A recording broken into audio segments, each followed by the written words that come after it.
Just like a disease, kama venye we usually have other common diseases, failure to treat any kind of a disease, for example, if you're having malaria and then you stay for like 2 days without going to an hospital, the next 3 days you still be more sick. After 1 week utakuwa bado umeendelea kuugua. Mental illnesses, that is how they take place in our bodies.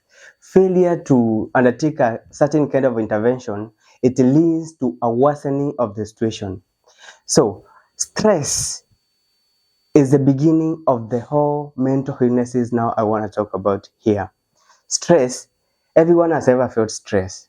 Na stress huwa ina advance, inakuwa worse, inakuwa depression, worse inakuwa major depressive disorder, and then it becomes worse, it graduates to become major depressive disorder with psychotic features. That is why back in the villages we are used to seeing people who wenye huwa tunasema jamaa fulani ni wazimu, jamaa fulani ameanza kuwa wazimu, so we don't want to talk to him. Sometimes huyu jamaa tunamshika, anafungwa, anaingizwa kwa nyumba pahali anafungiwa hapo, maybe atakuwa anapewa chakula kama kwa jela, or rather we take such kind of a person kwa pastor, tunampeleka kuombewa, and if we are very much weakened in our societies, we take such kind of a person kwa mchawi ama the witch doctor to treat them. We think maybe kuna jirani amemroga or something. Can I tell you, most of mental illness issues that are occurring in our societies, sio kurogwa na sio kuugua hivi hivi. It is started with just maybe a problem, just a knock in the part of a brain. Maybe stress, it can advance, then it ended up making someone to be having such kind of a disorder. So I will explain about stress. You know, kila mtu ashaikuwa na stress. Sometimes when you hear about news about you have lost your friend, maybe you have lost your relationship, your partner maybe walks away from your relationship as a result of divorce, as a result of loss of business, maybe incurring a loss, as a result of an illness. Anything can make you to be stressful. So in most instances, when we are stressed, we always have a very big kind of a worry, state of worry and state of restlessness. Unaanza kujiuliza maswali mingi sana. Kila mtu ashaipatwa na kitu inampea stress, mpaka sometimes inabidi unaenda unalala unasema huyu mtu ako na stress bwana, mimi niko na stress, I don't want to talk to you, mimi niko na stress, give me space. So it starts with just a state of feeling worried about something. Yeah, and if stress it persists, maybe or rather if we take in stress for so long, our bodies are not made in a way that it can handle stress in the long run. So if this stress, maybe kama ulikuwa na stress ya, let's say it is a breakup, it may happen leo, and then ukakuwa na stress leo, kesho kutwa, and next week, maybe after 2 weeks your stress inakuanga imeadvance. And our bodies, I have said, it is not meant to contain or maybe to accumulate that stress for the longest time possible. So what will happen in your body? Utakuwa depressed. So I want you to note, depression, you get into depression after you have become stressed. So stress, it advances or even it graduates into depression. Mtu akikuwa depressed, what happens? Everyone has ever probably felt depression. You start getting symptoms like you start maybe oversleeping too much. You don't want to associate with other people. You want to stay indoors. You don't want to talk to anyone as a result of depression. You don't want to enjoy or maybe take part in activities that you used to enjoy before. Kama ulikuwa unapenda kuenda kanisani, kama ulikuwa unapenda kutembelea marafiki, if you used to be happy going out for a drive, you wanted to be happy going out to play with children, talking to people, meeting new friends, these things no longer excite you. So definitely that is depression that has kicked in, and depression comes in with a very intense pain. You know, someone who is depressed, these are people who are still in denial. Something that has happened, you have not accepted this thing. so you have little ability to cope. That is why sasa depression ikikick in, hautaki kukubali ile mambo imefanyika, you are still in denial, yeah? Let's say for example, kama ni mtu amekufa, a relative or a friend, you still deny, you don't want to accept that this person has died. And by the way, depression is one of the stages of grief. So you still wish, or maybe you still dream, and you still wish that one day you're going to meet this person who has left. So you still continue suffering, denial, you are unable to cope, you are unable to operate within yourself, you don't have energy, you don't have any agility maybe to take down other activities. So when depression continues and becomes so much severe, we are likely to get into the next stage of major depressive disorder. It becomes a disorder because this thing is affecting the brain. It is this is a negative automatic thoughts, distorted thoughts. Yeah, you are still sinking into depression. Now it becomes major depressive disorders. Major depressive disorder, you are likely to experience symptoms that are likely to be similar to depression but in advanced stages. For example, if you used to sleep too much, now you will find yourself, now you don't want to talk to anyone, you want to always stay in your house, you want to sleep the whole day, whole night, you're always in your bed. You have even forgotten yourself. Sometimes unaweza kutana na mtu amejisahau, jamaa hata nanuka, ajaoga for several days, aja brush meno, ananuka, hawezi tembea kwa marafiki zake, doesn't want to meet any people close to them, he doesn't want to call anyone. These are symptoms of major depressive disorders. Then we can have something like changes of eating habits. Unapata mtu, as a result of all this depression, and because there's no way you have ensured that there's a mechanism that you can release the pain and the emotions to other people. For example, through therapy, haujaenda kuona rafiki, haujaenda kuona counselor, haujaenda kuona anyone, maybe at least to share the pain that you're having. Then do you know what happens? You change that negative energy in something pleasurable. That is when utapata unaanza kukula sana, or maybe unaweza kuwa unasema utaki kukula, hapo ndo utapata umekula mpaka umenona. And some others wata default kabisa, ikwe haezi kula chakula, atakonda, and then at the end of the day, maybe after 2 or 3 weeks, utaanza kuona someone who used to be very smart, very strong, ameanza kuwa kama ameugua a very serious kind of a disease. So major depressive disorder, there's a very big likelihood of such kind of a person to be obese. You can even be very weak. Yeah, such kind of a person is likely even to have very strong feeling of shame and guilt. They are still in denial. There's no one whom they're talking to. They don't want to seek therapy with anyone. They don't want to meet even family. Kama ameamua kujifungia kwa nyumba, anajifungia tu, kila siku ni kulia, kila siku ni kujilaumu, hataki kukubali whatever thing happened. Yeah. So what happens after major depressive disorder continues and persists within our brains?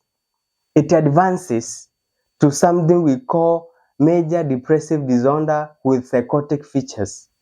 Psychosis is a mental illness, is a mental disorder that we can say it happens when a client has lost touch with reality. Kama wale watu unakutananga, jamaa fulani alikaaje, yule ni psycho. That is what we talk about, when someone has lost touch with reality. So let me tell you, when major depressive disorder with psychotic features happens within ourselves, we become very worse. And the saddest thing, this is the stage where we realize that this person needs help. Back in our societies, we fail to realize when someone is undergoing stress. We fail to realize or maybe help people when they're in depression stage and when probably they're in major depressive disorder. Then we come to realize when it is very worse, the situation is very worse and this person is undergoing psychotic disorder stage. So such kind of a person experiences symptoms such as feeling suicidal or wanting even to harm other people or wanting to harm themselves. Hapa ndo mtu kwa sababu ya hiyo depression mingi, venye amekuwa na distorted thoughts, amekuwa na negative automated behaviors and all those issues that are affecting them, huyu mtu ataanza kuona this is the end of life. Remember, this person doesn't have any hope anymore. It is something that is processed in the brain. So ataanza kusema mimi I would rather kill myself.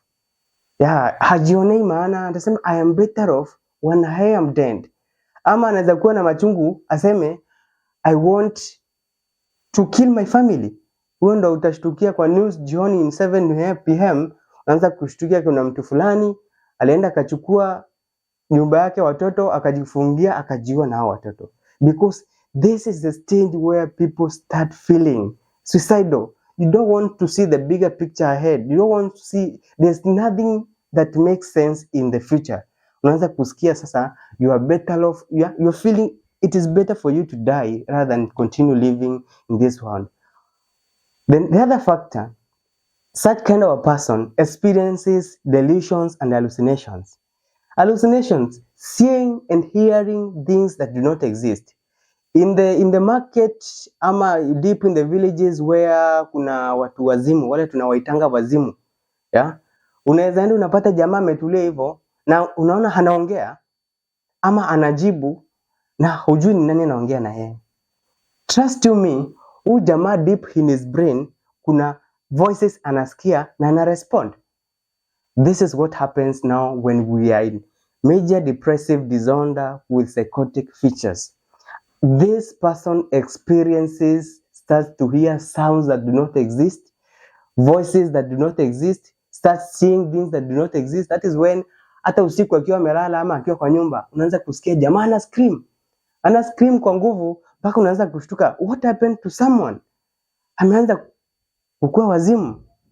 So if the society or maybe if the family doesn't believe or maybe doesn't have any knowledge about things like mental health issues, huyu mtu mtamkimbisha kwa mganga aende akakorogewe makaa huko, anyweshwe huko, ama mtampeleka kwa pastor who doesn't probably have the knowledge to analyze the mental health issues, and definitely these people doesn't have, they have different kind of ability that is more spiritual than undertaking these people into mental health assessment.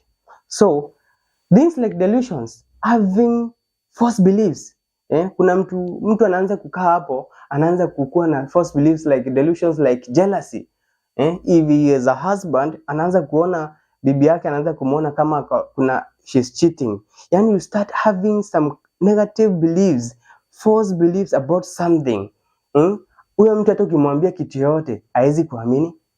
Huyo mtu, anything you try to tell them, such kind of a person can never listen to you.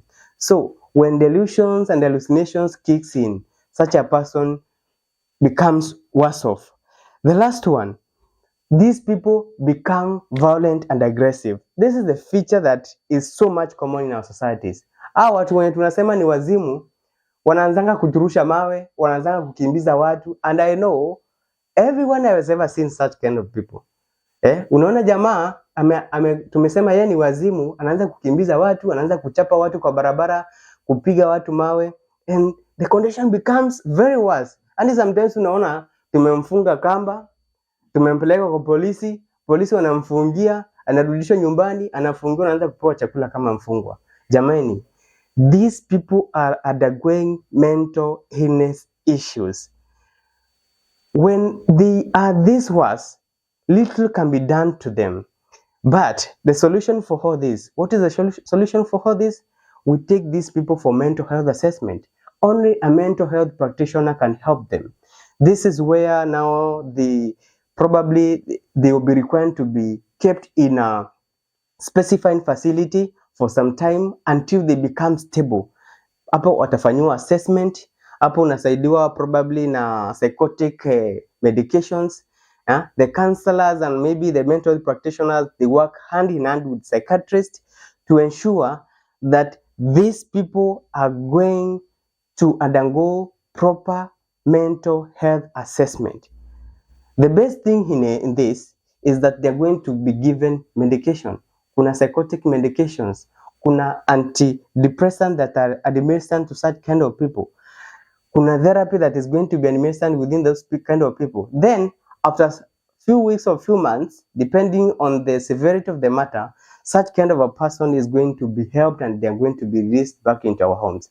I believe this situation, these cases that I've been explaining about, tumeziona back in the villages.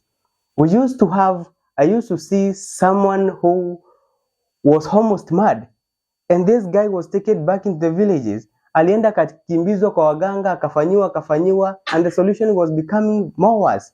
You know what happened? It took an intervention of just one person back in the village who decided to take this guy to a rehab. Huyu jamaa alisaidika and everything was solved. But back into the villages, people were thinking that this person was mad. Huyu ni jamaa probably angeachiliwa huko aanze kuokota makaratasi kwa soko. Huyu ni jamaa probably angeachiliwa apoteze masomo, hakuna chakula, akonde, aende up kuiba, probably akufe, just because of a mental illness issues that he could be helped. So, the wake-up call of Counselor Ken is that whenever you are having stress, man it up. Ensure that you control it before it graduates to the next level, because if it becomes more severe, we are not going, I tell you, it will be very hard to help someone in such a situation. Although you're going to be helped, but you will face some hardships in trying to help such kind of a person.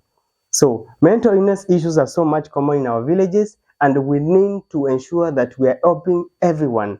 If you see a mental illness issue in the village, ukianza kuona your friend is having these symptoms that we've been talking about, ensure that you help them so that they can wake up and go to see a mental health practitioner and become better.